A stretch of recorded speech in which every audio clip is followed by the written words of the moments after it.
Bonsoir.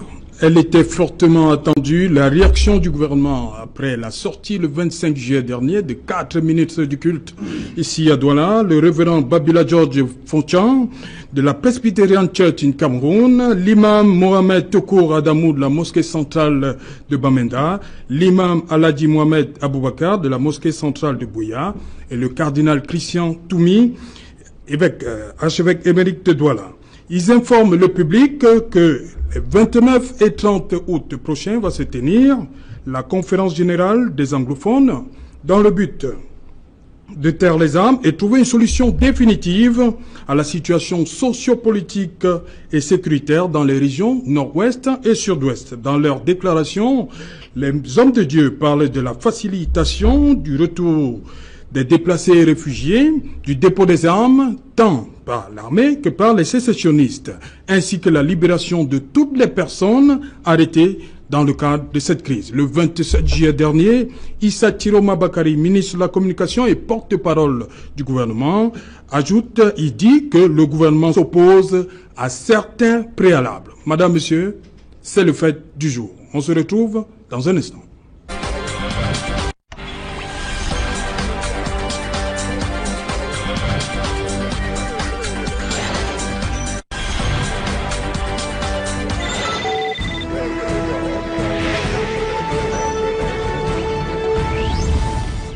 Conférence générale des anglophones, le gouvernement dit oui, mais pour en parler, je suis avec André Luther Meka. Bonsoir. Bonsoir. Vous êtes expert en communication et sociologue, c'est bien cela? C'est exactement ça. Elie Smith, bonsoir. Bonsoir, Otou. Vous êtes journaliste, c'est bien cela? Exactement, monsieur. Marcus Mandeki, bonsoir.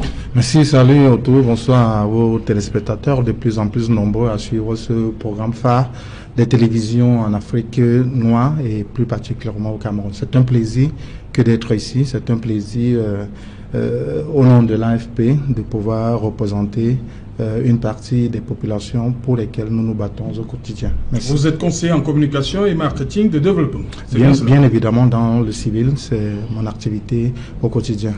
Ok. Et enfin, maître Simon Serge Kaka, bonsoir. Oui, bonsoir, c'est Jalon autour. Bonsoir à tous les copanélistes. Et surtout, bonsoir aux nombreux téléspectateurs d'Equinox Télévision qui suivent ce programme. Vous êtes avocat au barreau du Cameroun? Bien sûr, mais membre du mouvement NAO et de la plateforme pour la Nouvelle République. Et voilà. Vous êtes invité ce soir en tant qu'avocat. C'est bien ça. Vous apportez une expertise dans ce que vous savez. Oui, mais je tiens également à préciser que je ne veux pas hésiter de dire un mot en tant que membre du mouvement NAO. Ok, on va le voir après. Je commence par vous, André Luther Meka. Comment vous avez accueilli l'initiative des 4 ministres du culte le 25 juillet dernier? Disons que... Parce qu'ils sont 4, il faut le dire. On a l'impression que ça vient du cardinal tout seul. Ils sont 4. Il y a un petit syncrétisme. Oui. Je voudrais d'abord, pour un devoir d'intellectuel, d'évacuer un certain nombre d'idéologies ou d'appréhensions. D'abord sur le plan ecclésiastique, parce que, comme vous le savez, ce sont des hommes de Dieu. Et en tant qu'homme de Dieu, on s'interroge sur la mission du bon pasteur. Qu'est-ce qu'un bon pasteur? Un bon pasteur est un rassembleur. Un bon pasteur est un guide.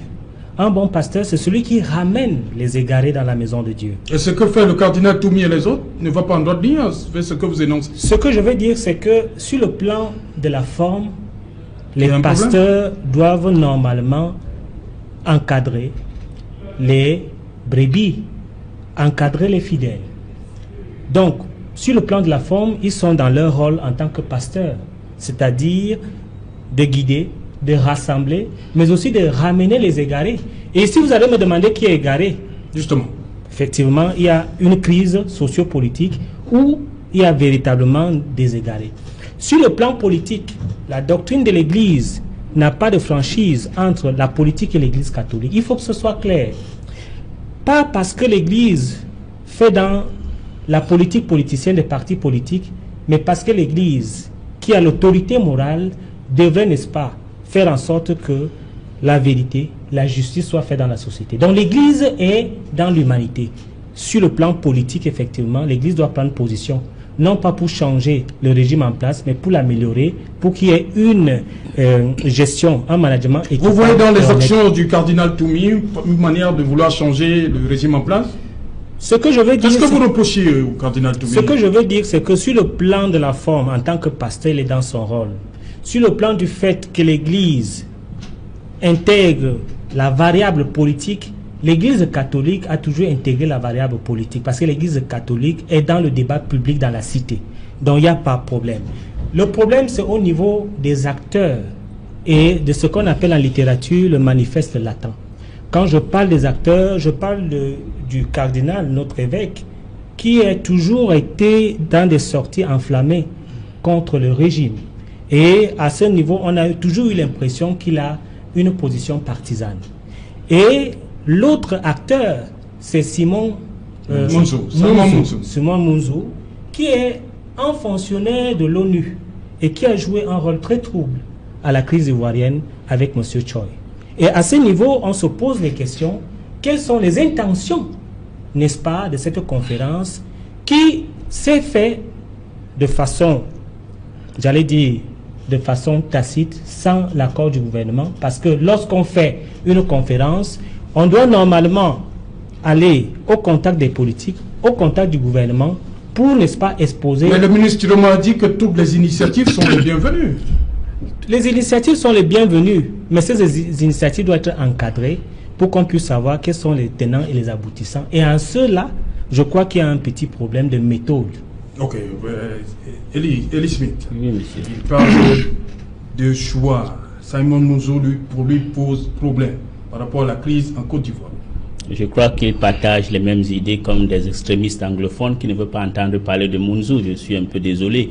Et qui est même déjà menacé de mort. Hein. Qui est menacé de mort et rectification. Avec Choi en Côte d'Ivoire et M. Munzou, ils ont fait quelque chose d'extraordinaire. Respecter les verdicts des urnes, respecter les paroles ou les actes que le camp que vous êtes peut-être fanatisé et aimé ont toujours cru que la politique c'est être un boulanger. La politique, un homme d'État, ce n'est pas un homme qui marche dans la rue et croit que, vous savez, être un opposant et être un homme d'État, c'est deux choses différentes. Ce que votre candidat en Côte d'Ivoire n'a pas compris. Inscrivez-vous sur la liste électorale et non pas fait. Oui. Revenir à ce qui nous concerne. À bien entendre ce qu'a dit Luther Meka, il y a un agenda caché dans la façon dont les choses ont été menées, évoquées le 25 juillet, par le cardinal et les autres. Non, au contraire, les hommes de Dieu... En choisissant en plus Simon Munzou. En choisissant Munzou, je crois que c'est parce que Munzou a une expérience internationale, et deux, Munzou est à la retraite, contrairement à ce qu'on croit. Et puis Munzou a une expérience, rappelez-vous, il y a 23 ans ou 24 ans, si ma mémoire est bonne, à la All Anglophone Conference en 93, Munzou avait joué un rôle, il était, je crois, secrétaire. Donc il a cette expérience.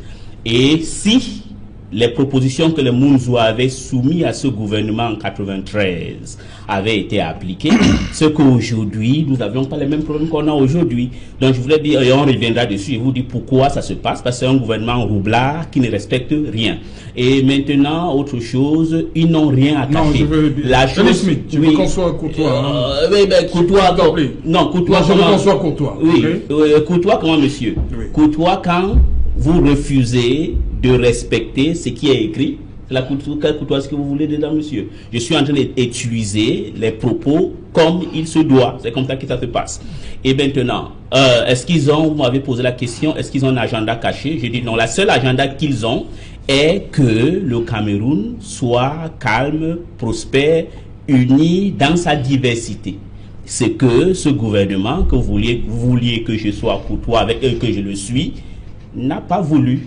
Vous savez, un gouvernement qui fait venir ici, après le génocide de 94, Tionex Bagassora, l'idéologue de la Hutu Power qui ont créé le Interahamwe, ça en dit un peu long. Et on viendra pourquoi je dis cela. Je pense qu'il n'y a pas... C'est le gouvernement qui l'a fait venir ici? Mais tout le monde a refusé. Non, vous n'avez pas... non, monsieur, écoutez, si vous voulez regarder, tout le monde a refusé monsieur Tionex Bagassora, il était ici avant de repartir. Et on en parlera, je vous dis pourquoi je dis ça. Mais je veux revenir pour dire que les hommes de Dieu que vous avez cités tantôt n'ont aucun agenda caché, contrairement à ce que monsieur Martin Luther est en train de penser. D'ailleurs même, le ministre de la Communication, qu'on connaît que vraiment la il vérité. a dit que toutes les initiatives, voilà, il a dit quand même d'où qu'elles viennent. Je veux dire, oui. toute initiative d'où qu'elle vienne est la bienvenue, pourvu qu'elle contribue à consolider la paix, à restaurer la paix sur l'ensemble du territoire, là où cette dernière serait menacée. Signé Issa Thiroma Bakary. Voilà, donc je crois que tout ce que les amis du cardinal Toumi veulent, c'est qu'il y ait la paix au Cameroun, que le Cameroun ne devienne pas deuxième Somalie ou deuxième République démocratique du Congo. Mais comment comprendre, je vais avec vous, Maître Kaka, comment comprendre que même du côté des anglophones, qu'il y ait des réticences? Non, en fait, l'idée du cardinal Toumi.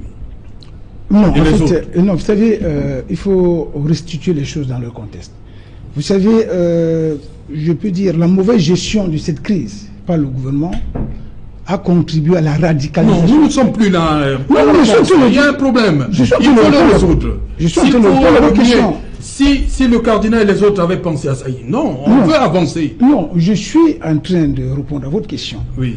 Je vais simplement faire observer que la mauvaise gestion de cette crise par le gouvernement a mené la radicalisation de positions. Donc les sécessionnistes, oui, des deux côtés. Aujourd'hui, nous assistons à une radicalisation des positions. Les autres sont dans la logique de parti, donc sont dans la logique de la sécession. Donc tout ce qui les amène vers le dialogue, qui certainement va le ramener au Cameroun, ils en sont un peu hostiles. Ce que je veux faire observer, c'est que aujourd'hui, en fait, pourquoi il y a crise? Pourquoi la crise s'est enlisée? Pourquoi la crise s'est aggravée? C'est parce qu'effectivement, les gars sont dans la logique d'une véritable sécession. Or, l'idée émise par le cardinal Toumi et les autres hommes de Dieu les ramène plutôt vers un dialogue. Et le dialogue va déboucher à quoi? Au règlement de la crise. Ce qui veut dire en d'autres termes que certainement qu'il y aura plus de sécession.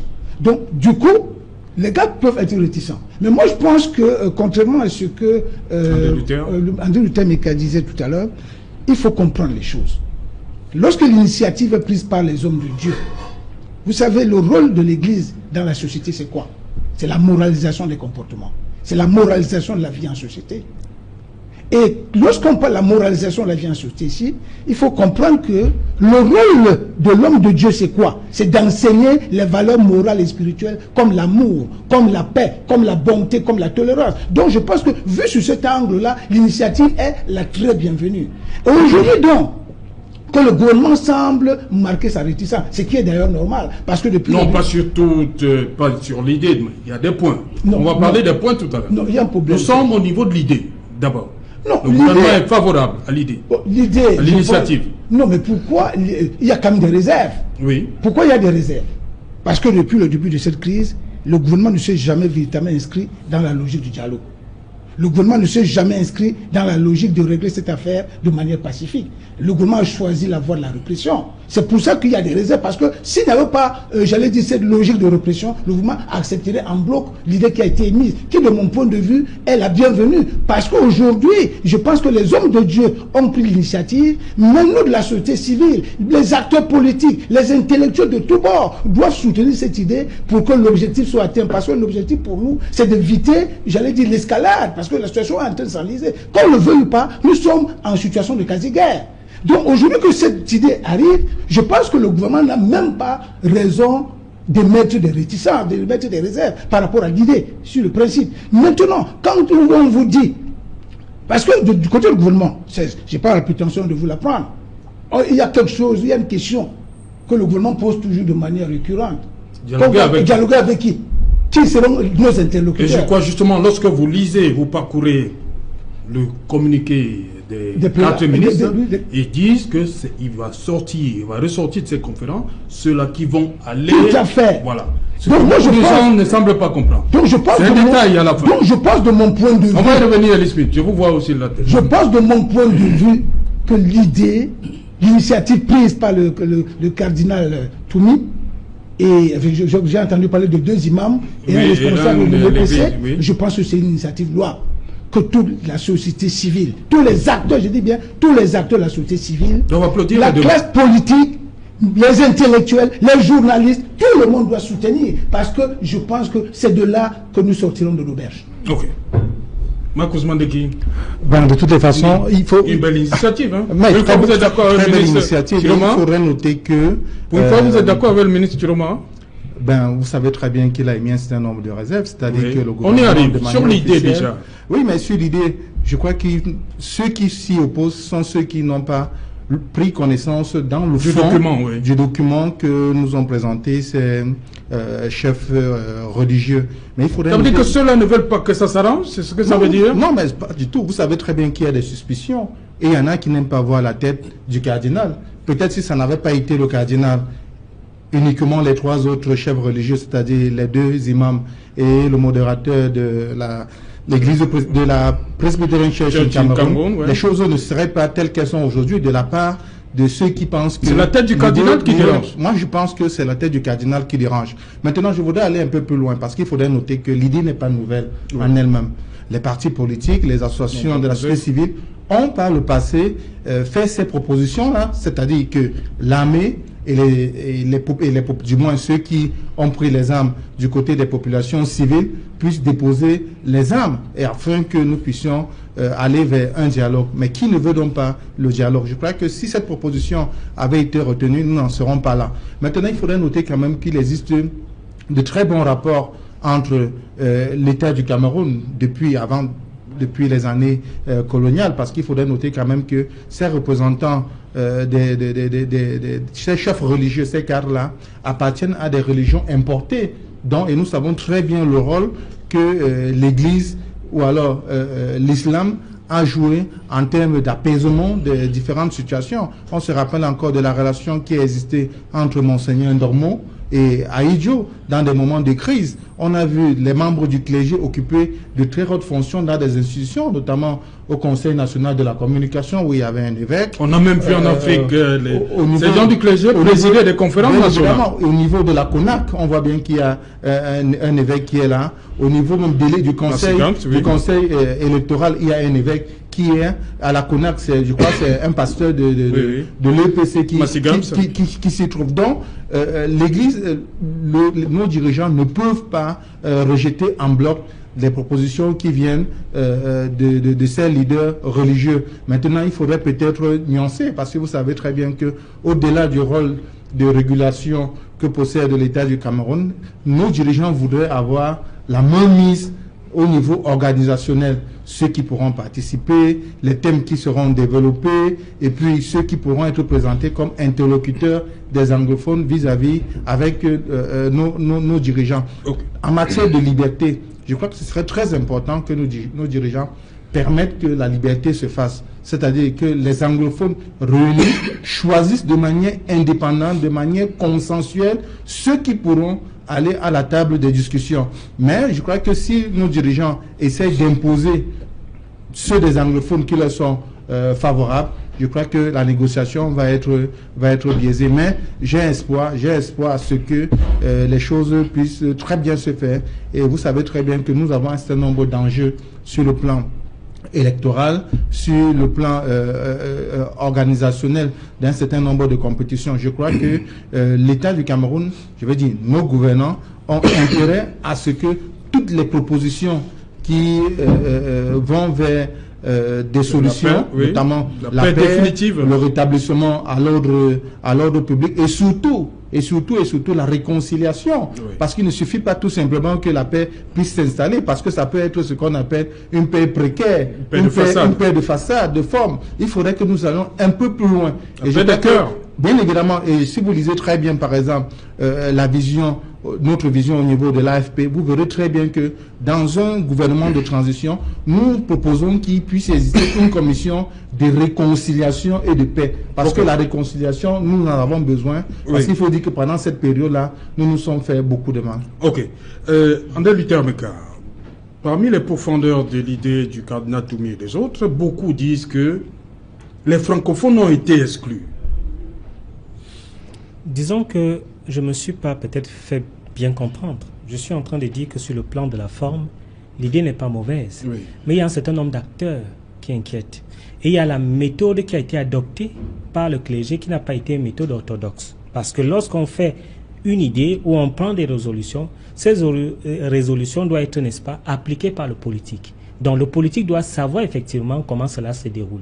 Mais ce qui advient, c'est que ils n'ont pas fait cette démarche et effectivement, ils ont pris quelqu'un qui a, j'allais dire, une identité assez controversée en Côte d'Ivoire et notamment qui est aussi un fonctionnaire, qu'il soit à la retraite, qui est un fonctionnaire, n'est-ce pas, international de l'ONU et qui certainement n'a pas perdu ses adresses et ses méthodes. Donc, à ce niveau, nous pensons que cela peut être un problème, même comme l'idée en elle-même est une idée géniale.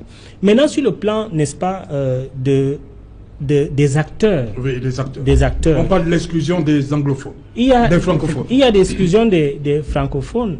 Il y a même l'exclusion des anglophones de culture. Parce qu'effectivement, on a dit que c'est ceux qui sont ressortissants du nord-ouest et du sud-ouest et ceux dont les ancêtres se sont installés depuis 1961. Oui. C'est-à-dire que tous ceux qui ont évolué... Donc vous auriez aimé voir tous les Camerounais de culture anglo-saxonne? Bien évidemment, tous les Camerounais de culture anglo-saxonne qui ont, n'est-ce pas, j'allais dire, qui ont eu l'horizon du vécu, qui ont eu une culture, une vie, ce qu'on appelle naturellement la parenté anthropologique, c'est-à-dire une histoire conçue dans cette région, participer à cette région. C'est tout à fait très, j'allais dire, il y a une sorte d'exclusivisme. Donc, ce que moi je pense, c'est que cette marginalisation pose problème. Et même dans l'acceptation, la légitimité de cela, cela pose problème même dans le camp anglophone. Oui. Puisque ceux qui sont interpellés sont les belligérants, qui devraient, n'est-ce pas, élire leurs représentants, trouvent qu'ils sont en insécurité dans cette conférence à Buea et auraient voulu que cela se passe aux États-Unis. Moi, je me suis posé la question, pourquoi les États-Unis? Est-ce que ce n'est pas les États-Unis même qui ont même initié, n'est-ce pas, cette conférence? C'est des questions qu'on se pose. Donc, il y a véritablement beaucoup d'entourloupe dans cette affaire. Voilà, Elie Smith, les francophones, vous auriez aimé voir les francophones aussi assister à cette... pour qu'on ne pense pas à l'exclusion d'une partie du Cameroun? Non, si c'est les francophones, c'est tout ça. Et les anglophones? Non, non, écoutez, c'est un problème qu'on dit en anglais nativiste. Et c'est très clair dans ce qu'on a dit. Vous devez savoir qu'au Cameroun anglophone, c'est un pays d'accueil. Il y a beaucoup de gens qui sont là, oui, que leurs papas sont venus du Cameroun oriental. Si vous êtes là depuis avant 1961, donc vous êtes vraiment quelqu'un. Et c'est mentionné dans le communiqué. Dans le communiqué. Il faut savoir, pour un rappel d'histoire, le grand nationaliste anglophone s'appelait M. Djabéa. Il venait ici de Bonadibon. C'est lui qui a créé le premier parti là-bas. Et ceux qui étaient son secrétaire général, M. Henry Ngou, il venait de l'Ouest. Donc, vous savez qu'il n'y a pas de discrimination en cela. Et autre chose, moi, je voudrais que les francophones aussi apprennent à s'organiser chez eux. Pourquoi veut-il que ce que les anglophones font, c'est là où ils veulent venir s'émisser? Non, ils ne connaissent pas le problème des anglophones parce que si les francophones connaissaient les problèmes des anglophones, on devait voir la sympathie ici. Il y a ces groupuscules, les îlots de sympathisants, on a vu, mais en majorité s'en fout royalement. C'est un problème que, je voudrais qu'on soit clair, ce n'est pas tous les anglophones qui sont sécessionnistes. Justement. Ou ce n'est pas tous les anglophones qui sont indépendantistes. Voilà l'une des raisons que les hommes de Dieu veulent qu'il y ait une certaine plateforme, qu'on ait une certaine convergence de points de vue. Que ce soit ceux qui sont séparatistes ou indépendantistes, ou ceux qui veulent le retour à la loi ou l'état fondamental du pays qui a été en 61 violé avec impunité par Amadou Ahidjo et puis M. Biya. Et il y a ceux aussi, quel qu'en soit le cas, qui croient que la décentralisation que le RDPC n'a pas pu appliquer pendant 23 ans, 22 ans, il y a ceux donc, pour ce faire, il faut avoir ce genre de... il faut que les gens se mettent. Et puis deuxièmement, quand j'ai dit que le gouvernement est un roublard... Il y a déjà le maire de Buea, Patrick Ekema Issoungaye, qui n'est pas d'accord pour la tenue à Buea de cette... Voilà, c'est là où... Exactement. Vous avez monsieur le maire de Buea. A même fait une déclaration hier qu'il disait que même si le chef de l'État Il y a beaucoup de choses qui circulent là. On ne va pas. Non, c'est enregistré. Ce n'est pas inventé, monsieur. Et c'est là où je parlais du problème de théorie de monsieur Tionex Bagassora. Imagine que si quelqu'un d'autre fait qu'il y a d'allégations, vous devez savoir ce qui va se passer. Oui. Le maire de Boya, c'est quelqu'un que je respecte beaucoup. Mais je crois que, bon, tu sais, dans la politique, les gens se fanatisent et ils s'oublient. Mais je voudrais dire qu'on n'exclut pas les francophones. On veut que ça ne doit pas être édulcoré par des gens qui vont venir nous dire des choses qui n'existent pas. Parce que ce qui se passe, c'est que beaucoup de francophones, par ignorance de leur propre histoire et l'histoire du Cameroun, croient que les anglophones veulent peut-être faire la partition du pays. Non, je vous rappelle que les anglophones sont plus patriotes que les francophones. Non, ça parce que c'est un avis. Non, c'est un avis. C'est un peu, je vous le dis. Vous pouvez refuser parce que vous êtes francophone. Non, c'est pas là le problème. Non. Je voudrais vous dire que je suis Camerounais, Elie Smith. Nous sommes des Camerounais. Ils ont eu l'opportunité et que vous n'avez jamais eu. Eux, les anglophones ont eu l'opportunité de choisir qu'ils veulent être Camerounais. Vous n'avez pas eu ce genre d'opportunité. Deuxièmement, les anglophones ont toujours une culture démocratique que de ce côté, vous n'avez jamais eu. Donc, ce genre d'occasion, c'est que les gens puissent avoir un point de vue commun pour présenter un jour, pour que le gouvernement ne vienne pas dire demain que, ok, vous savez, il n'y a pas d'interlocuteur. Deuxièmement, monsieur Mounzou. Ils ont justement eu, s'il faut qu'on parle d'histoire, ils ont justement eu ça parce que le Nigeria était déjà indépendant et le Cameroun français était déjà indépendant. Eux, au milieu, on leur demande, voulez-vous vous rattacher, devenir indépendant en vous rattachant au Cameroun français ou bien en vous rattachant au Cameroun, au Nigeria, déjà indépendant. Monsieur, je pense que si on vous demande de le faire, vous n'allez pas accepter. Non, ne dites pas que, non, il ne faut pas dire. Vous n'allez pas dire que les francophones sont ceci, ils n'ont pas eu. Non, c'est la réalité historique. Je suis avec quelque chose par rapport à M. Mounzou. Maître Kaka, oui, on va revenir sur vous. Maître Kaka, on va revenir maintenant sur la forme. Vous avez dit, les ministres du culte ont dit faciliter le retour des déplacés, les réfugiés. C'est possible? Oui, parce qu'on parle d'une crise de confiance. Les populations ont peur, et à la fois et de l'armée et des sécessionnistes, il faut les appeler ainsi. En fait, je pense que... Est-ce que ces populations-là qui sont parties du Cameroun, qui sont parties des zones, des régions du nord-ouest, du sud-ouest, pour certaines régions littorales, par exemple, et ouest, peuvent facilement retrouver leur domicile? Serge Alain, lorsque vous décryptez les communiqués des hommes de Dieu, oui, il ressort clairement que c'est des gens qui s'inscrivent déjà dans la logique de l'apaisement. Et si nous nous inscrivons effectivement dans la logique de l'apaisement, le gouvernement se doit de tenir un discours de désescalade, un discours d'apaisement et prendre des mesures pour apaiser la situation. Et je pense que parmi les mesures qui peuvent venir apaiser les esprits, il y a ces mesures-là. Première mesure, faire rentrer les exilés. Ça, c'est fondamental. Il faut les mettre en confiance. Parce que si aujourd'hui, les hommes de Dieu en sont arrivés à penser qu'il faille organiser une conférence de cette nature, c'est pour essayer de préparer de manière plus représentative le dialogue national. Et seulement s'il y aura dialogue. Parce que si on va à un dialogue, alors que beaucoup sont en exil, beaucoup sont détenus, vous convenez avec moi qu'il risque de se poser un problème de représentativité. Donc aujourd'hui, si on va organiser une conférence pour sortir de la crise, il faut prendre des mesures d'apaisement qui sont préalables. Et je pense que c'est dans cette optique qu'ils ont parlé de la facilitation du retour des exilés, première chose. Ils ont parlé de la libération de ceux qui sont détenus dans le cadre de cette crise. De mon point de vue, je trouve ça très normal. Bon, maintenant, je voulais relever quelque chose. Parce que lorsque je suis mon ami André Luther Mika, je me rappelle encore de ce qui se disait au début de cette crise. Au tout début de cette crise, il y a des gens... Il n'y a pas de problème anglophone. Qui appellent problème anglophone. C'est pas ce que j'ai dit. Non, je veux simplement dire ceci. Que lorsque vous déplorez le fait qu'on n'ait pas associé les francophones, cela veut dire que le problème qui se pose... Je ne l'ai pas dit non plus. Non, ce que j'ai dit, c'est qu'on n'a pas associé ceux qui ont la culture anglophone et qui vivent dans ces régions depuis un certain temps et qui ont, n'est-ce pas, un certain pouvoir, même économique. Non, ça a justement été fait. Non, ça a été fait. Le deuxième point. Quand on dit 1961. Avant 1961. Avant 1961. Ça veut dire, oui, tout à fait. Donc, moi, ce que je veux dire, le fait que les prélats aient pensé convoquer uniquement les anglophones, de mon point de vue, veut tout simplement dire qu'ils veulent d'abord, comment dirais-je, dissiper tous les malentendus entre eux avant d'aller au dialogue. Voilà, c'est le dernier point. C'est clair. Comme avant d'aller au dialogue. Avant d'aller au dialogue. Dialogue national. Oui, national. Avant d'aller au dialogue, il faut déjà qu'ils harmonisent leur position. Et comme l'a si bien dit tout à l'heure Lee Smith, vous savez que là-bas, il y a une catégorie qui est sécessionniste.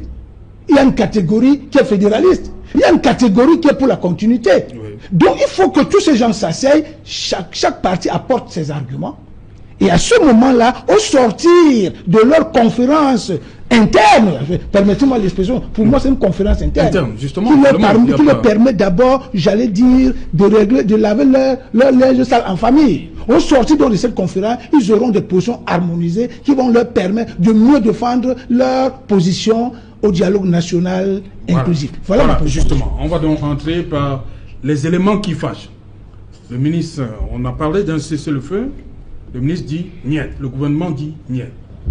Bien évidemment, pour pouvoir dialoguer, pour pouvoir discuter. Parce que le communiqué dit que les deux parties doivent... Bien évidemment, parce que dans les deux camps, il y a des extrémistes. Il y a des extrémistes du côté anglophone, il y a des extrémistes du côté des gouvernants, c'est-à-dire ceux qui pensent que c'est la position militaire armée qui est la bonne. Donc, ces leaders religieux pensent que des deux côtés, il faudrait qu'il y ait un apaisement, que les gens essayent un peu de faire ce qu'on appelle... un cessez-le-feu, quoi, de manière générale. Et je vais vous lire, une minute, je vais vous lire la déclaration du ministre Tiroma. On ne peut pas demander à un État de droit comme le nôtre de libérer tous ceux qui ont tué, massacré et qui se trouvent aujourd'hui arrêtés, qui, quoi qu'il arrive, seront traduits devant les tribunaux pour répondre de l'œuvre. Pour revenir au deuxième point où on demande de libérer de toutes les façons, lorsqu'on veut résoudre un problème, on évite d'être radical. On évite d'avoir des positions radicales. Il faudrait avoir des positions qui permettent aux uns et aux autres de céder un peu de leur pouvoir. Parce que c'est de ça qu'il s'agit. Il ne s'agit plus aujourd'hui d'une question de droit uniquement ou alors de justice uniquement. Il s'agit ici maintenant d'un problème d'humanité. Il s'agit d'un problème de fraternité. Parce que ceux qui sont en face, ceux qui ont peut-être commis un certain nombre de gaffes, sont nos frères, qu'ils soient militaires ou civils. C'est des gens qui ont besoin d'être tous amnestisés, c'est-à-dire qu'on puisse leur pardonner en quelque sorte leur faiblesse pendant cette période de guerre. Maintenant, je voudrais aussi que nous allions dans ce dialogue-là sans suspicion. Parce que lorsqu'on y va avec un certain nombre de suspicions, ça devient un peu très difficile. On ne peut pas aujourd'hui condamner, par exemple, Simon Mouzi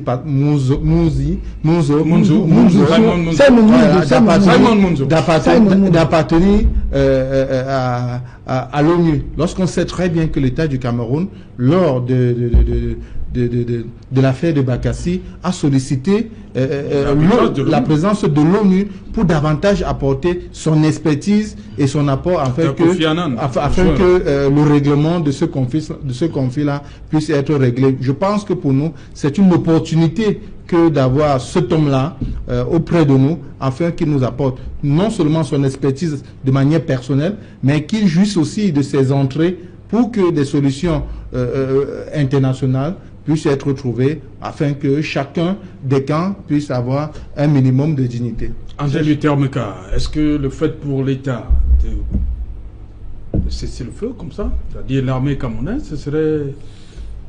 Moi, je suis plier le genou? Je suis un peu amusé lorsque j'entends Maître Kakak parler d'une homogénéisation de la conférence générale des anglophones. La question qu'un esprit intelligent peut se poser, c'est de savoir pourquoi c'est maintenant que cette conférence arrive.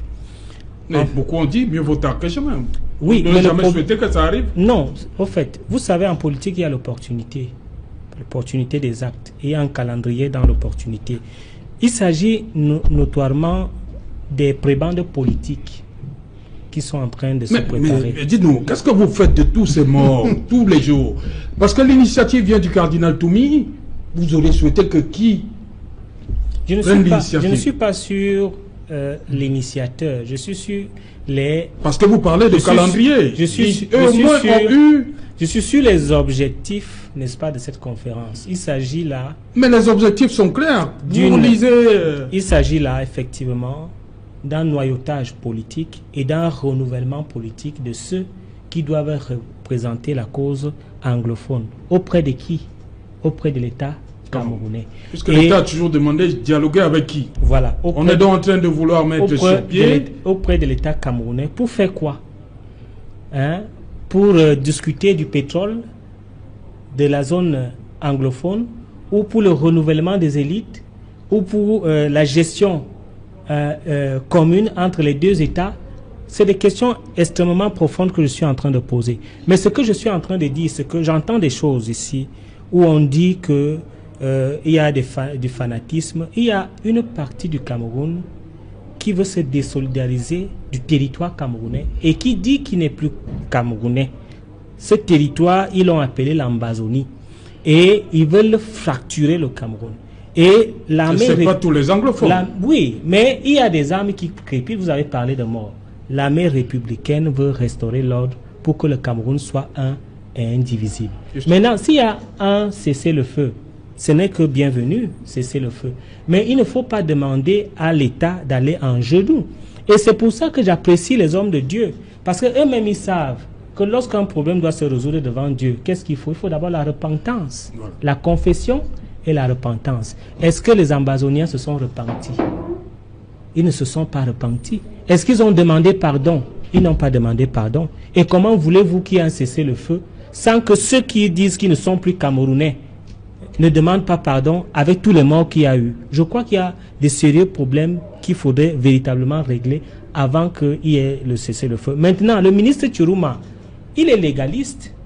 Il est légaliste. Un ministre de la République ne va pas venir dans une télé dire ils seront libérés d'un revers de la main. Je crois qu'il y a quand même eu des exactions. Il y a eu, n'est-ce pas, des incendies. On a posé des gaffes sur les biens et des personnes. Des gens sont morts. Automatiquement, effectivement, ils doivent répondre. Des deux côtés, hein? Oui, ils doivent répondre devant la justice. Mais, encore que, si le problème est réglé politiquement, ils peuvent être amnistiés par l'État. Ils peuvent être graciés par le président de la République. Mais cela nécessite un certain cheminement. Il ne faudrait pas que les gens pensent que en encourageant la sécession, en donnant des éloges à ce qui se fait, c'est de la politique. Ce n'est pas de la politique, c'est du cynisme politique.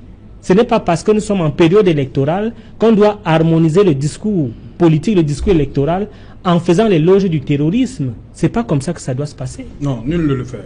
Elisabeth, oui, quelques minutes. Non, je voulais juste rebondir sur un point précis. Notamment la position du ministre Tchourouma lorsqu'il parle de l'état de droit. Oui. Il dit que dans un état de droit, on ne peut pas libérer les gens comme ça. Bon, il y a quand même quelque chose qui terrorise mon esprit.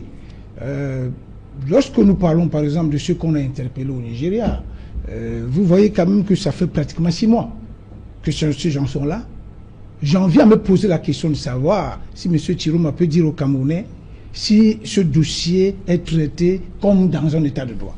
Parce que dans 6 mois après, aucun citoyen camerounais ne peut vous dire avec exactitude avoir vu même ces gens. Première chose. Deuxième chose... Les Camerounais doivent les voir, pourquoi? Non, écoutez, je dis ceci. Ça veut dire on doit les présenter au public. La procédure ne se gère pas de manière clandestine. Dans un état de droit, la procédure se gère de manière officielle. Et c'est vous qui parlez des canons. La procédure a des canons. Quand vous interpellez les gens, si vous estimez qu'ils ont commis des actes répréhensibles, vous les jugez dans les règles de l'art. Il y a des enquêtes qui sont menées de manière transparente en respectant les droits de l'homme, tout ce qu'il faut. Et maintenant, vous passez au stade de jugement. Mais curieusement, 6 mois après, aucun Camerounais ne peut vous dire avec exactitude quelle est la situation exacte de ceux-là qu'on a amené au Nigeria. Ça, c'est la première chose. La deuxième chose que je voulais faire observer, c'est que je suis tout à fait d'accord avec André Luther que normalement, avant d'aller à un dialogue comme celui-là, il faut des préalables, je suis d'accord, mais sauf que lorsque vous voyez la gravité de la situation actuelle, cela fait quand même pratiquement 2 ans que cette situation dure. Dans un premier temps, tout le monde était convaincu que le dossier allait être évacué en 2-3 mois. Ça n'a pas été fait. Le gouvernement est passé au stade j'allais dire, à un niveau énergique de la répression.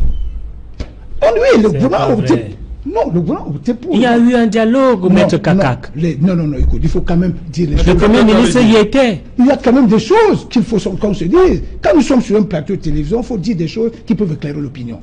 Le problème là, c'est enlisé parce que, justement, le gouvernement a donné l'impression de ne pas être à l'écoute de son peuple. Beaucoup de gens ont appelé, même au niveau de la communauté internationale, on a appelé à ce dialogue depuis très longtemps. Le gouvernement n'a pas cédé. Le gouvernement a opté pour l'option, a opté pour la voie répressive, la voie militaire. Et aujourd'hui, nous nous rendons compte que cela a contribué à aggraver la situation sur le terrain. Aujourd'hui, nous sommes dans une situation de quasi-guerre. Je pense que si les hommes de Dieu interviennent, c'est un peu comme ce qui s'est passé il y a 2 ans au Congo démocratique, vous vous souvenez?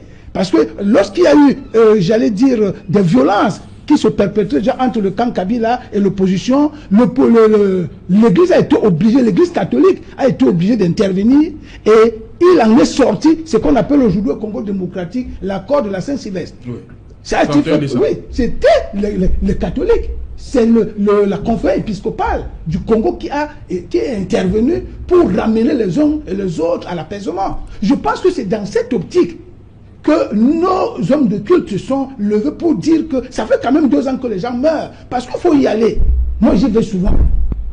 Lorsque vous y allez, vous vous rendez compte que la situation est très grave et que ça ne peut pas continuer. C'est pour ça que tout à l'heure, dans mon propos, j'ai tenu à faire observer qu'au-delà de l'action qui est entreprise aujourd'hui par les hommes de Dieu, il faut que toute la société civile, tous les intellectuels, tous ceux qui aiment ce pays s'impliquent pour que cette histoire nous donne un résultat qui pourra nous permettre de sortir de l'auberge. Donc, c'est une affaire très grave. Maintenant, pour chuter, il faut quand même comprendre que lorsque vous parlez, par exemple, de M. Simon Munzo, bon, personnellement, j'ai eu le privilège de le connaître. Il a été mon enseignant pendant 3 ans. Je le connais personnellement.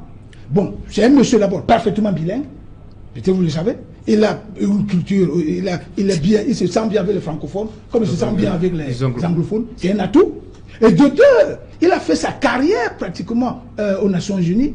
Parce que l'une des choses aujourd'hui qui intéresse certains Camerounais, parce que telle que la situation s'est enlisée, on a peur aujourd'hui qu'un dialogue réel ne soit pas possible entre ces sécessionnistes et le gouvernement s'il n'y a pas une médiation des Nations Unies. Je pense que la présence de Munzo dans cette affaire peut aussi aider la communauté internationale, notamment l'ONU et l'Union africaine, j'allais dire, à y jouer un rôle, même comme médiateur. Parce qu'aujourd'hui, je pense que ce dialogue ne peut donner le résultat escompté que s'il y a une médiation internationale pour essayer d'assurer une certaine neutralité et, j'allais dire, une situation de non-violence. C'est par là que je chute. Voilà, médiation internationale, mais on peut aussi penser à une espèce de commission vérité et réconciliation, comme en Afrique du Sud, dans 1995, où les bourreaux venaient demander pardon à leurs victimes.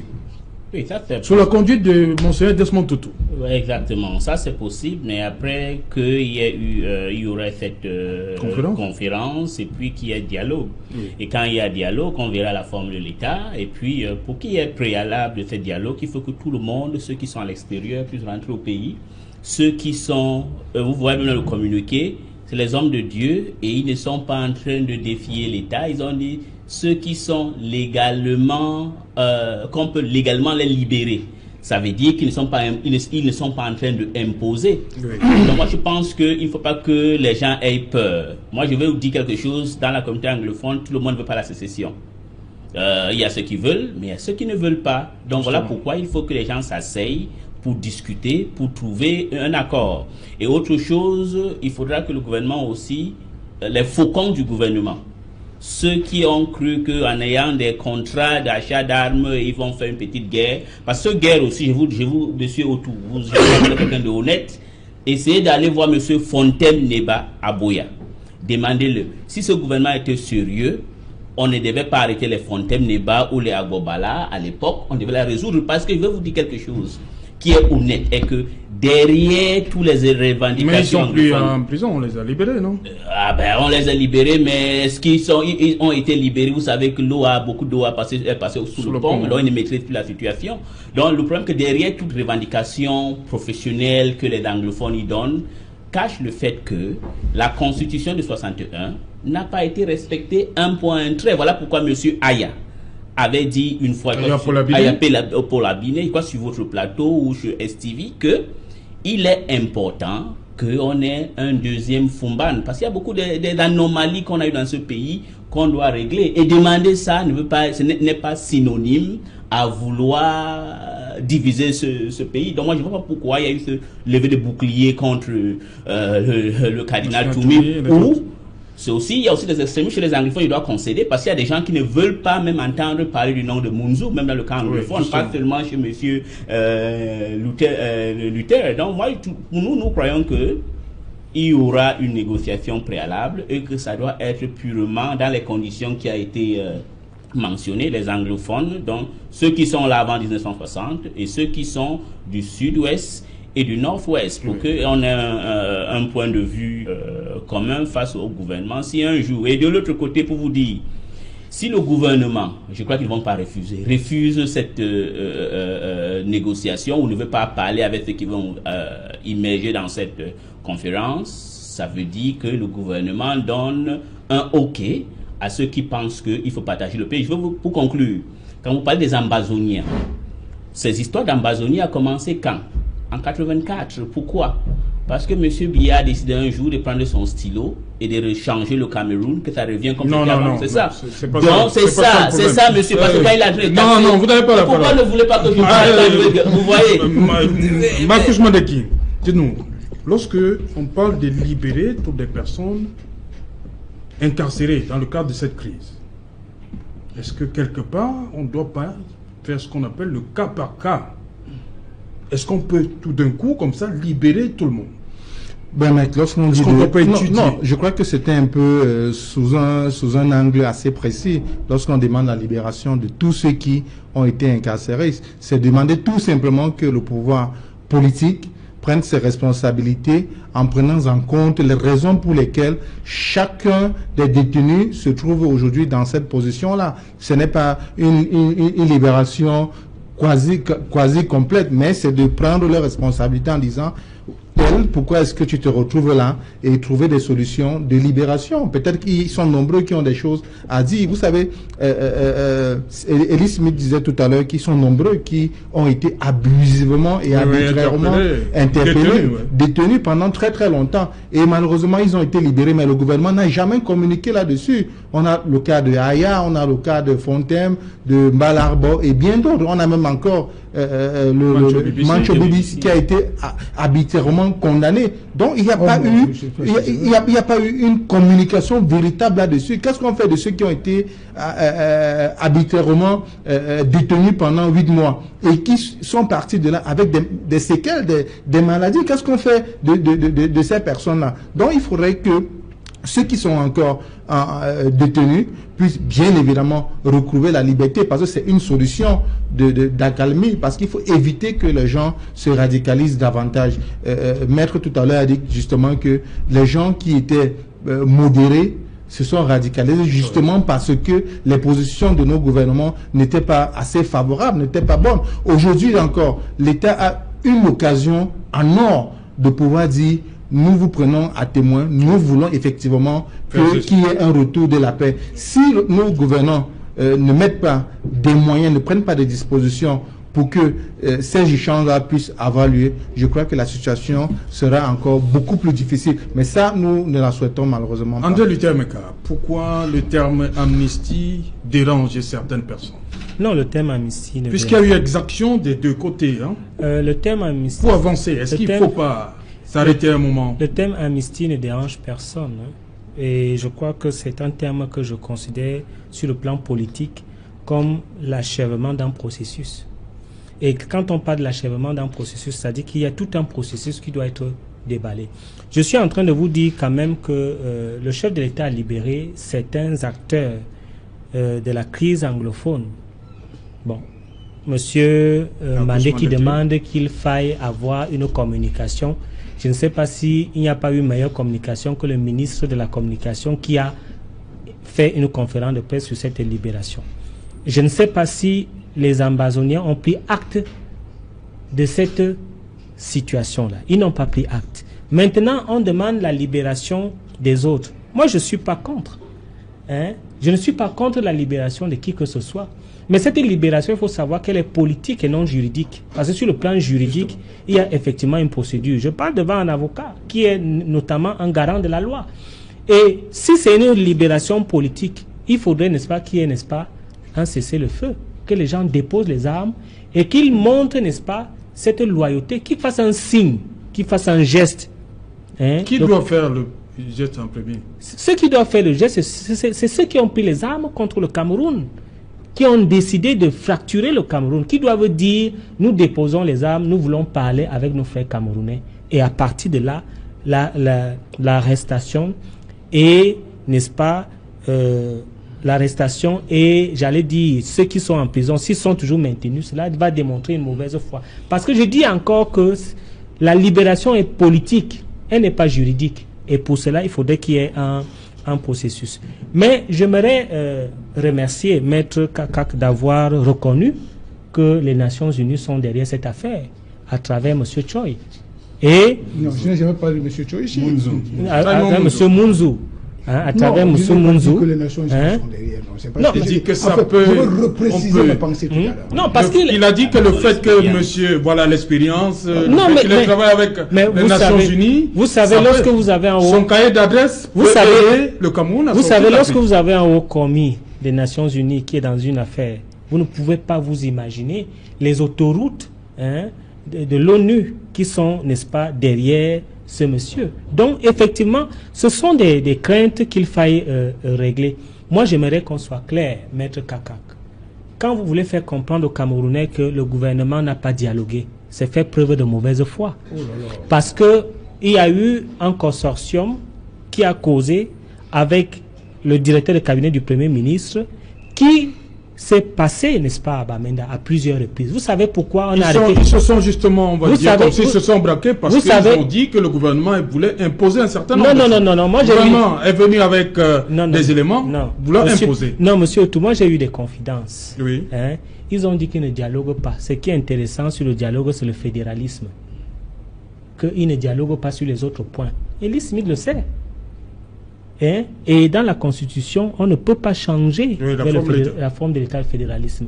Et là, ils étaient en porte-à-faux avec la loi et on les a arrêtés. Non, là, et par la suite, certains ont été libérés. Donc, quand on veut toujours matraquer l'esprit des Camerounais que l'État n'a pas dialogué, c'est fait preuve de mauvaise foi. Parce que je me rappelle que le Premier ministre y était, je me rappelle que le directeur de cabinet y était avec le ministre de l'enseignement supérieur, avec le ministre des enseignements secondaires. Je me rappelle encore, et c'est très récent, que le comité de multiculturalisme y était, et M. Mafani Moussonguer a fait un large débat où il y a eu effectivement les résolutions de ce que les anglophones réclamaient. Moi, je ne comprends pas cette mauvaise foi. Je ne comprends pas. Oui, il parle de mauvaise foi. Non, là, je ne suis pas d'accord avec lui. Parce que si nous rentrons... Parce que moi, j'aime la chronologie. Quand cette affaire commence, ça commence avec les revendications corporatistes. Ça, tout le monde le sait. Mais très vite, ça a pris une coloration politique.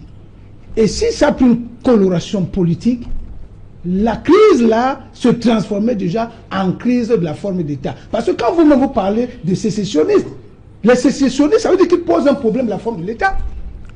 À ce moment-là, ça devient une crise politique. Non, les sécessionnistes disent qu'ils divisent le Cameroun. Non, mais ils ne posent pas le problème de la forme de l'État. Non, mais écoute un peu. Il y a plusieurs branches. Il y a plusieurs branches. Oui. Mais sauf que, d'une manière générale, beaucoup d'experts appellent cette crise aujourd'hui la crise de la forme de l'État au Cameroun. Parce que là-dedans, il y a les fédéralistes aussi. Il y a des fédéralistes. Oui. Lorsqu'on parle de la conférence, là, sachez que dans cette conférence, toutes ces catégories seront représentées. Oui, c'est pour vous dire que c'est une crise de la forme de l'État. Et si nous sommes d'accord que c'est une crise de la forme d'État, cela veut dire que c'est une crise politique. Et lorsque la crise est politique, les solutions ne peuvent être que politiques. Vous ne pouvez pas appliquer des solutions strictement judiciaires ou juridico-judiciaires à une crise politique. Donc, lorsqu'on parle d'amnistie ici, c'est parce qu'on sait que c'est une crise politique. Et là où il y a problème, vous ne pouvez pas nous dire, André Luther, oui, rapidement, on va aller au journal. Vous ne pouvez pas nous dire que la question de la forme de l'État, c'est un sujet tabou.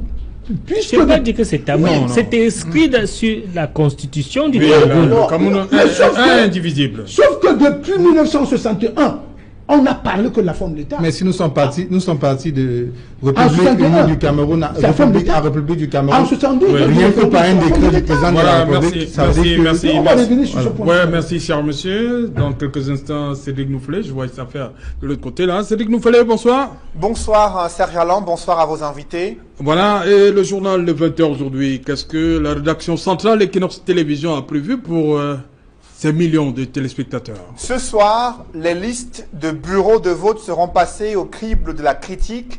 Les palais présidentiels des casernes militaires ont été recensés pour abriter des bureaux de vote, une situation qui suscite la controverse. Vous suivrez dans le journal de 20h les inquiétudes du SDF quant au risque élevé de fraude électorale durant le scrutin présidentiel prévu le 7 octobre prochain.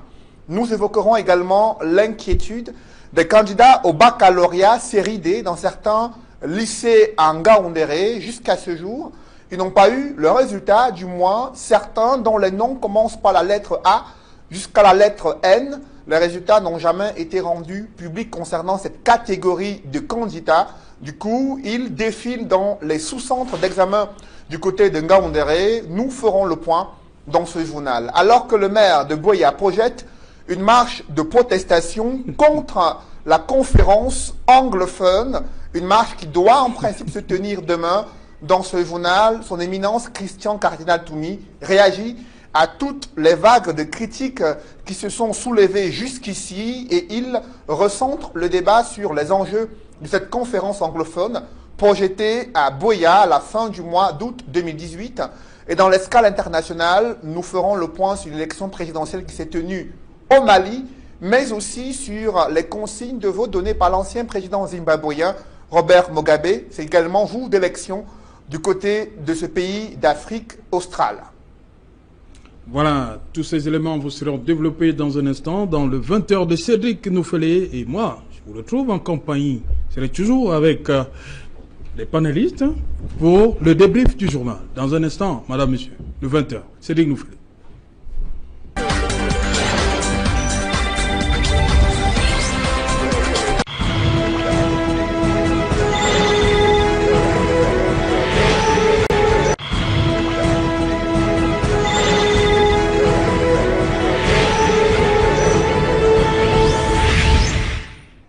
Voilà, retour sur le plateau Equinox Soir, toujours en compagnie de nos invités. Je vais commencer avec vous, une fois de plus, André Luther-Mweka.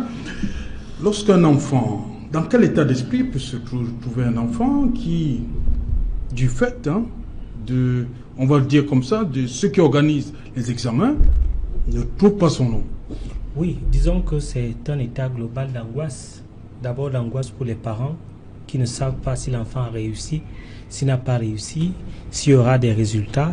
L'angoisse également, n'est-ce pas, de l'enfant qui ne sait à quel sens se vouer lorsque d'autres sont certainement en train de jubiler et que d'autres, n'est-ce pas, connaissent leur sort. C'est malheureusement le décalage que nous avons dans des systèmes qui ne sont pas très bien harmonisés. Je crois que dès lors que l'information est rendue publique, le ministère des enseignements secondaires devrait normalement dans les prochains délais publier les résultats parce que c'est pas une situation très gaie pour l'office du bac notamment. C'est pas une situation très gaie pour les parents et pour les enfants notamment, et je peux le dire, cela dévoile malheureusement les couacs du système. Et c'est vrai que cela peut arriver, mais il faudrait que ce soit de plus en plus jugulé et maîtrisé, parce que ça ne fait pas bon. Elisabeth, jusqu'aujourd'hui, les enfants sont là, personne pour leur dire quoi que ce soit. L'office du bac surtout ne dit rien. Bon, le fils du bac ne dit rien, je crois que c'est un problème de communication. Moi, je crois que l'erreur humaine, la machine il peut avoir un problème, mais ce n'est pas normal que les enfants vont avoir les résultats des autres et puis les autres n'en ont pas. Donc, ils doivent remédier à ce problème. Ok. Quant à vous, Marcus Mandeki, si vous étiez parent. Il n'y a pas que, justement, j'en venais pour dire qu'il n'y a pas que les enfants qui sont là. Bien sûr, il y a des parents qui ont des projets pour leurs enfants là. Il y en a peut-être qui ne vont plus continuer leurs études dans la ville de Ngaoundéré. Certains ont peut-être présenté sous réserve des concours, les prescriptions ont commencé et tout ça. Donc, c'est une situation très embarrassante pour les élèves et aussi pour les parents. Bien évidemment aussi, les encadreurs ne sont pas en reste parce que eux aussi voudraient savoir s'ils ont pu être à la hauteur en permettant que leurs enfants puissent avoir des résultats assez positifs. Comme Elie Smith l'a assez bien dit, c'est aussi un autre problème sur le plan de la communication, parce que dans cette situation-là, qui est une situation de crise en quelque sorte, il aurait fallu bien que l'office du bac prenne la parole pour davantage rassurer les apprenants et les parents du rétablissement de la situation dans un délai assez bref. Maître, qu'est-ce qu'on doit blâmer là? Non, en fait, j'ai le sentiment que mes prédécesseurs sur cette question ont été très gentils. Pourquoi je vous demande qui est-ce qu'on doit blâmer alors? Parce qu'en fait, cela fait partie des caractéristiques essentielles du système de gouvernance mis en place au Cameroun depuis plus de 35 ans. La centralisation à outrance. L'ultra-centralisation, parce que c'est de ça qu'il est question. Parce que l'office du bac fonctionne de manière ultra-centralisée. L'État partait de Yaoundé pour aller au nord. C'est une incongruité qui est inadmissible. Parce que logiquement, l'office du bac devait avoir le démembrement presque dans chaque département. Cela fait que les résultats sont gérés de manière décentralisée. Parce qu'en fait, c'est ça le vrai problème. Ce n'est pas la première fois. Dernièrement, je suivais encore l'un de... Non, là, c'était un problème parce que le système maintenant, c'est que vous envoyez votre numéro matricule à l'office du bac. On vous dit... L'office du bac où? On vous dit si vous êtes... Et il y a des candidats. Maître Kaka, on lui a dit qu'il n'était pas admis, refusé. Mais lorsque la liste sort, il y a son nom. Voilà, mais ça confirme ce que je dis. Donc je dis que, en fait, tout à l'heure, j'ai dit... mais Elie Smith a parlé des erreurs, que l'erreur humaine. Non, là, c'est pas une erreur. Vous savez... Mais c'est l'homme qui est derrière. Non. C'est la malgouvernance généralisée qui gangrène notre pays. C'est ça le vrai problème. Vous la voyez partout, la malgouvernance? Mais bien sûr, la malgouvernance est généralisée dans notre pays. Et c'est ça la cause de tout ce que nous en tirons. Même la famille... Même dans le barreau, il y a aussi la malgouvernance. Mais la malgouvernance est partout. Okay. Le barreau ne fait pas partie d'une institution qui existe dans un système. Ok, on continue donc. Oui. Donc je voulais dire pour chuter que tout à l'heure je parlais de la crise anglophone quand je disais que c'est une crise de la forme d'État. Parce que justement, c'est une crise de la forme de l'État parce que l'État est ultra centralisé. Si l'État n'avait pas été ultra centralisé, beaucoup de choses auraient été faites au niveau des régions. Et je suis convaincu qu'on aurait évité cette crise. C'est pour dire que tant qu'on continue à fonctionner dans ce système ultra centralisé, on ne sortira jamais de l'auberge. Ok. Marcos Mandeki, présidentielle 2018, les bureaux de vote à problème. Article 96. Bien évidemment, c'est une... Le bureau doit se retrouver un endroit ouvert au public. Bien évidemment, parce que vous savez très bien que chacun doit pouvoir aller voter. Et lors du dépouillement, même ceux qui n'ont pas participé au vote ont le droit d'y assister, c'est-à-dire de filmer les résultats, de voir comment est-ce que le dépouillement se fait.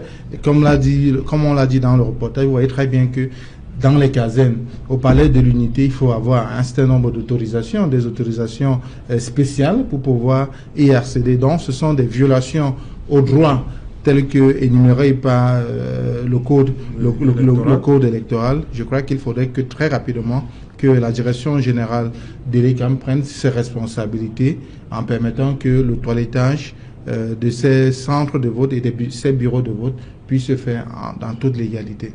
Elie Smith, c'est une erreur aussi? Oui, vous savez, moi, je ne suis pas pour qu'on organise les élections, donc je ne voudrais pas faire de commentaires dessus. Ok.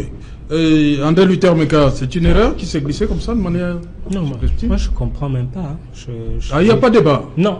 En fait, je veux comprendre. Est-ce qu'on veut ôter le droit de vote aux militaires, aux forces de l'ordre? Qu'est-ce qu'on veut? Parce que je ne comprends pas. Du moins, ce que moi je comprends. Non, il faut se conformer à la loi. Oui, la loi, c'est que les bureaux de vote doivent être... Les endroits ouverts au public. Ouverts au public. Alors, au grand public. Oui, bon, il aurait donc fallu que ces bureaux soient ouverts au grand public et non de ôter le droit de vote aux militaires. En fait, je veux dire qu'il y a un peu l'inversement, n'est-ce pas, de la revendication. Parce que les milieux des forces de l'ordre ne sont pas des milieux clos. Que je sache, ce ne sont pas des milieux clos. Donc, c'est la politisation des faits. Parce qu'il faudrait être sincère.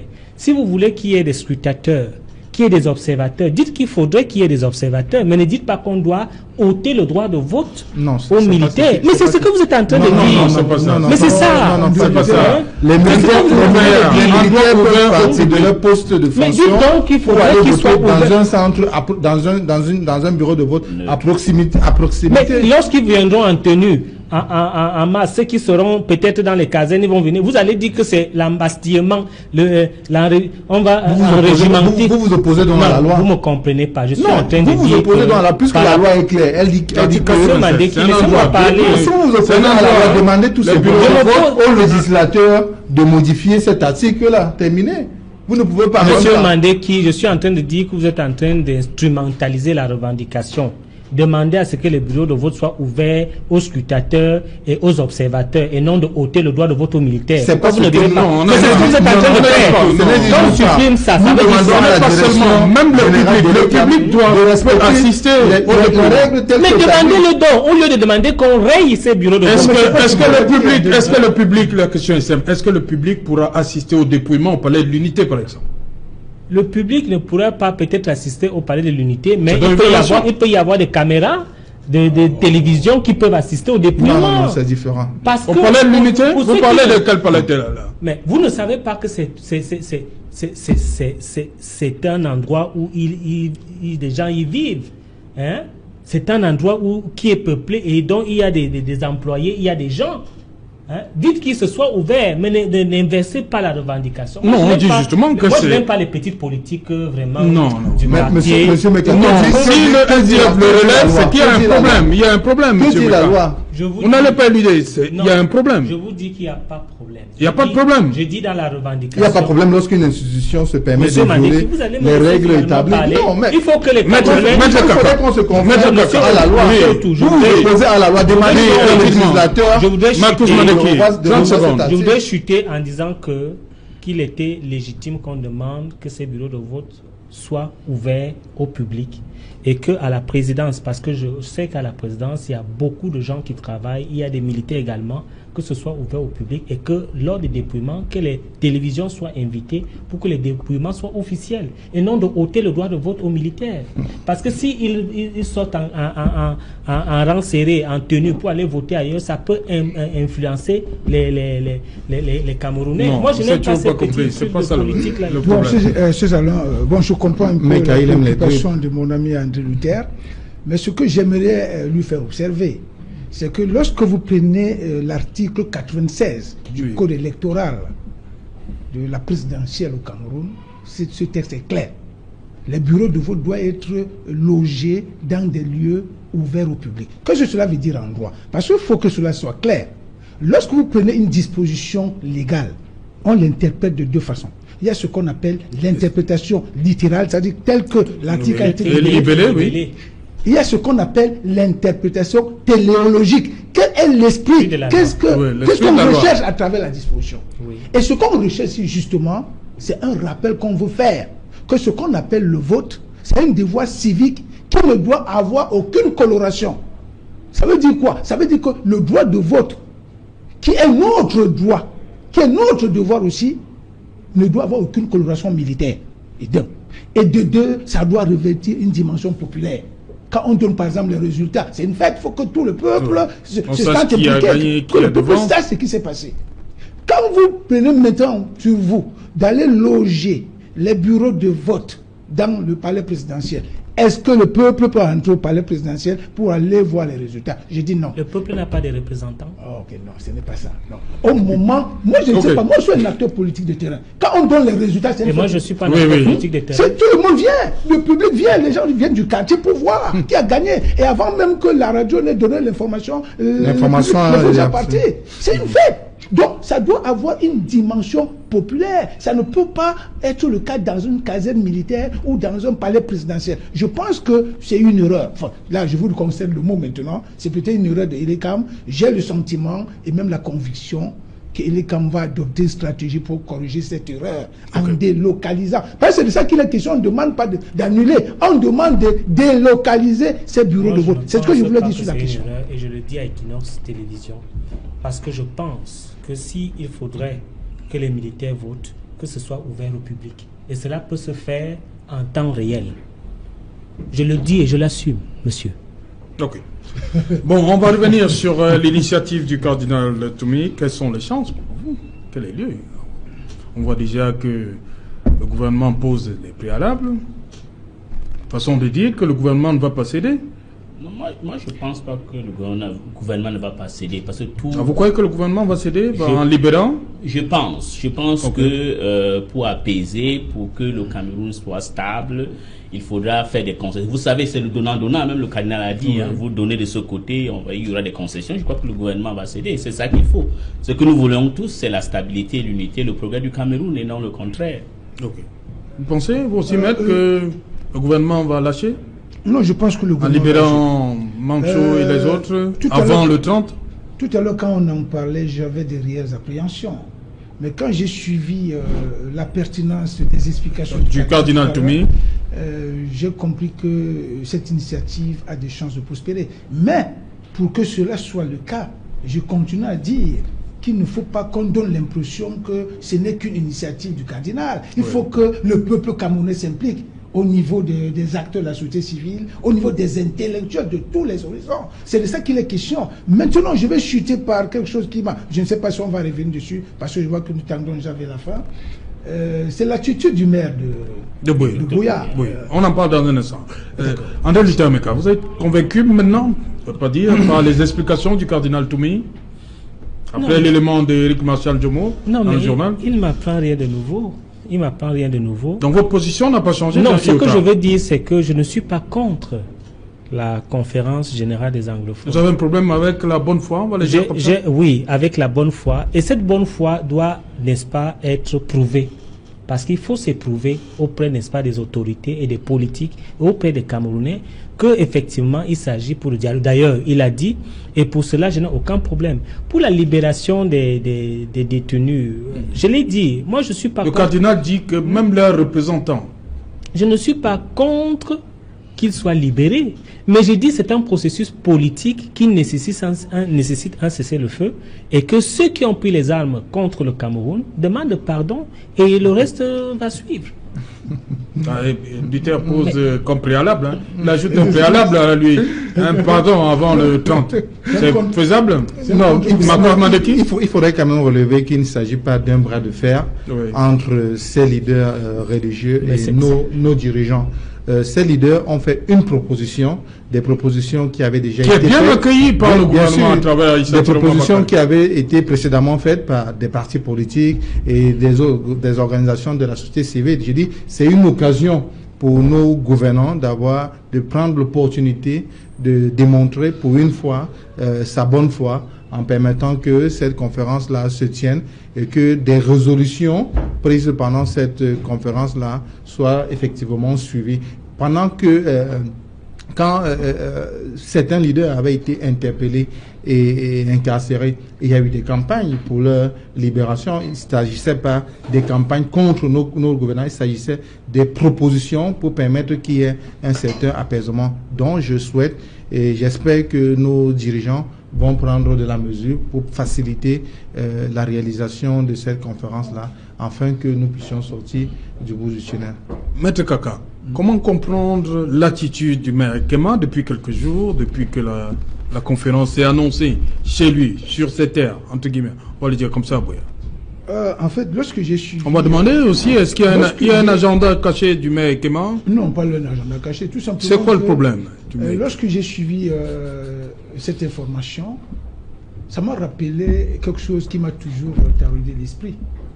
C'est qu'autour du président Biya, depuis près de 36 ans, il y a une catégorie de personnes qui ont quand même le privilège d'assumer des hautes responsabilités dans ce pays, mais qui en fait sont ce que j'ai toujours appelé les partisans de la politique de la soudure. Vous savez, moi je suis né à côté de l'eau et j'allais tout le temps pêcher la soudure. La soudure est un poisson qui présente des caractéristiques. La première caractéristique, c'est que la soudure, c'est un poisson qui glisse énormément. Et sa deuxième caractéristique, c'est que la soudure ne fonctionne que quand l'eau est trouble. C'est-à-dire que pour pêcher la soudure, il faut d'abord troubler l'eau, il faut sortir la boue pour que la soudure sorte. Donc ce n'est que dans la boue que la soudure tire son épingle du jeu. Alors il y a ce genre de personnes auprès du président Biya qui ne tirent leur épingle du jeu que quand il y a le désordre. Donc je suis sûr que le maire Ekema fait partie de ces gens-là. C'est-à-dire que les gars qui voient qu'effectivement... C'est une accusation forte là. Non, ce n'est pas... Non, je vais simplement dire que il y a des gens... Écoutez ces gens-là, ce n'est pas je pèse mes mots. Il y a des gens qui trouvent leur compte dans cette crise. C'est-à-dire qu'ils n'ont pas intérêt à ce que cette crise soit réglée.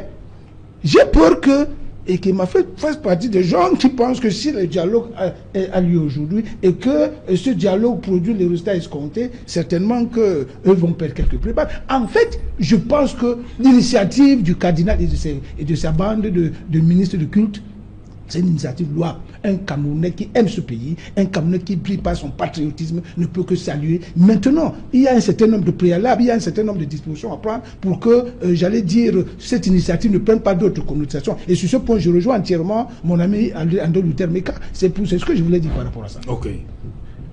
Moi, le cardinal va réussir ou les autres ont échoué. Les Nations Unies, on l'a dit, ont tenté, beaucoup ont appelé à la paix. Vous pensez que le cardinal, lui, va réussir?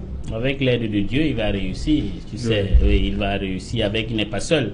Oui. Et puis, en ce qui concerne M. Ekema, je le dis ici avec autorité, il a deux problèmes. Laisser M. Ekema en paix, c'est quelqu'un de bien, mais il a un problème d'avoir l'élite RDPC du FACO. Et puis, il a trouvé les nouveaux parrains qui sont à Yaoundé. Quand je parlais aujourd'hui de Tchonès Bagassora, vous n'avez pas voulu, je vous conseille, je ne vais pas le dire. Mais il est un peu excessif. Et puis, vous savez, les zélateurs ont souvent des conséquences qui vont arriver. Donc, moi, je pense que, quel qu'en soit le cas, il serait appelé à l'ordre et la conférence aura lieu là-bas et lui-même va participer parce qu'il est du Cameroun occidental, il est de... Mais Ekema est le bienvenu à cette conférence. Il est bienvenu. Lui-même, il a dit qu'à un moment, je crois que c'est dans le journal des Postes, que qu'est-ce que les ambazoniens le veulent, lui aussi l'ambazonien. Donc, lui, il n'y a pas de problème. Je vous dis, le problème de M. Ekema, c'est de faire plaisir à Doubé, à Yaoundé, et puis il a un problème avec les gens du RDPC, de FACO. Mais je saisis aussi l'occasion pour présenter mes condoléances aux enfants qui ont été tués à Sandpit aujourd'hui par les militaires camerounais. Donc, je pense que M. Ekema, c'est ça, on doit le calmer et il reviendrait à l'ordre. Je suis bien sérieux, monsieur. Non, vous n'allez pas... Nous sommes dans une télévision. Non, ce n'est pas... ce n'est pas ça, Eddie Smith. C'est pas là le problème. C'est trop fort, les termes là. C'est pas sur ce plateau, on en veut pas. Merci. Bon, c'est quelque chose de mauvais. Oui, vous avez ajouté la suite. André Luther Meka, sur est-ce qu'il peut réussir, comme je dis, ou les autres ont échoué? Quand je parle ici, les gens ne me comprennent pas par rapport au maire. Le maire est le premier magistrat de la ville. Et je parlais de l'humilité de cette initiative d'aller vers les politiques pour effectivement avoir leur assentiment. Ce qui se passe là, il s'agit de ce qu'on appelle la crise de leadership. Parce qu'effectivement, pour qu'un événement se tienne à Boya, il faut au moins son consentement. Il me semble qu'il est maire. Le premier magistrat de la ville. Alors, les théories de la cellule, bon, peut-être. Mais c'est important de savoir que lorsqu'on a une initiative pareille, on doit faire un rapprochement vers les élites. Vous pensez que le maire Ekema n'a pas été consulté? Je le pense qu'il n'a pas été consulté, il n'a pas été appelé pour qu'on lui dise que cet événement va se passer dans sa ville. Parce que lui, il a été élu. Et c'est ce que j'ai demandé dès le départ, qu'il fallait une humilité pour aller vers les politiques et leur exposer. Parce que quand ça tombe, on appelle ça les ponts aériens. Quand ça tombe sur votre tête, vous avez l'impression que vous n'existez pas et vous faites un blocus. Et c'est ça qui guide l'attitude budgétairement, parce qu'il n'a pas été consulté par les cartes de ministres du culte? On ne peut pas avoir cette affirmation-là. De toutes les façons, vous savez très bien que le cardinal et tous les autres ministres du culte sont des personnes assez sages. Je crois qu'elles ont pris des dispositions quand même pour que le conseil municipal, peut-être pas le maire de manière personnelle, mais que certains membres du conseil municipal puissent avoir l'information sur l'initiative qui est en train d'être prise. Mais de toutes les façons, je pense que le maire pourrait revenir à de meilleurs sentiments et c'est tout à fait logique qu'un événement organisé dans une ville puisse avoir la communion de ceux qui ont la charge de cette ville-là.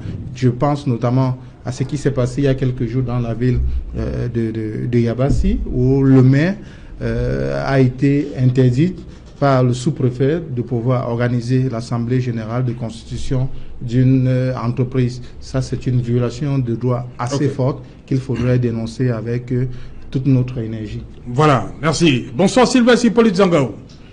Bonsoir Sanjalin. Bonsoir à nos chers téléspectateurs, bonsoir à vos invités en plateau. Oui, vous me donnez la parole parce que juste derrière, c'est 100% foot l'édition de ce lundi 30 juillet 2018. C'est une édition qui s'annonce très intéressante parce qu'au cours de cette édition de 100% foot, nous allons faire le bilan du championnat Elite One qui s'est achevé donc hier. 612 matchs au total auront été disputés pour 575 buts marqués. Coton Sport de Garoua termine champion. UMS de Loum, deuxième et Bamboutos de Bouddha, troisième. Ces trois clubs vont disputer les coupes africaines la saison prochaine. Par contre, Unisport du Onkam, les Gréois de la Menoya Foot vont faire valoir leur droit en deuxième division. C'est aussi ça la réalité sentencieuse de ce championnat. Nous parlerons également du championnat Elite 2 avec la surprise, peut-être pas, de Piliobidi de Bamenda qui revient donc au sein de la première division camerounaise. Le club de Pascal Aboundé a dû surmonter d'énormes difficultés. Vous savez, dans la région nord-ouest, ce n'est pas toujours facile depuis plusieurs mois maintenant. Mais tant bien que mal, ce club a pu se hisser au sommet de ce championnat.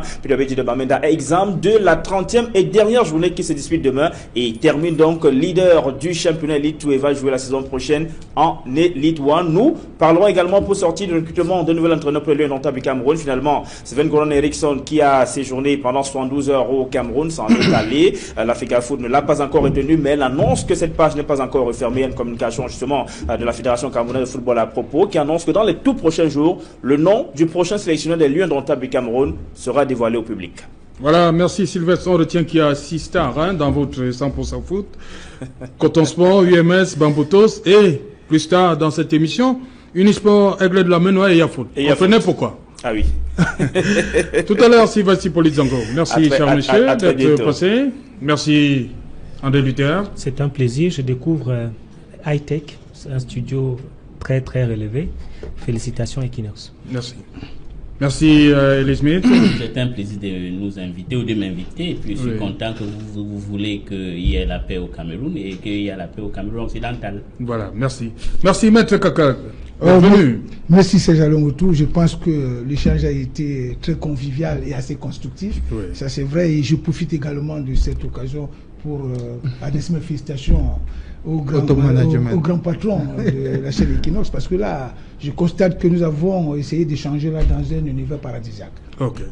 Merci également à vous, Marcus Mandeki. Merci, l'AFP par ma voix. Vous remercie pour la sollicitude et vous dit que nous sommes à votre entière disposition. Ok. Merci, c'était Equinox Soir. Rendez-vous 23h GMT pour la rediffusion et minuit à Pogoué par Boumniebel pour la rediffusion. Equinox Soir, bonsoir.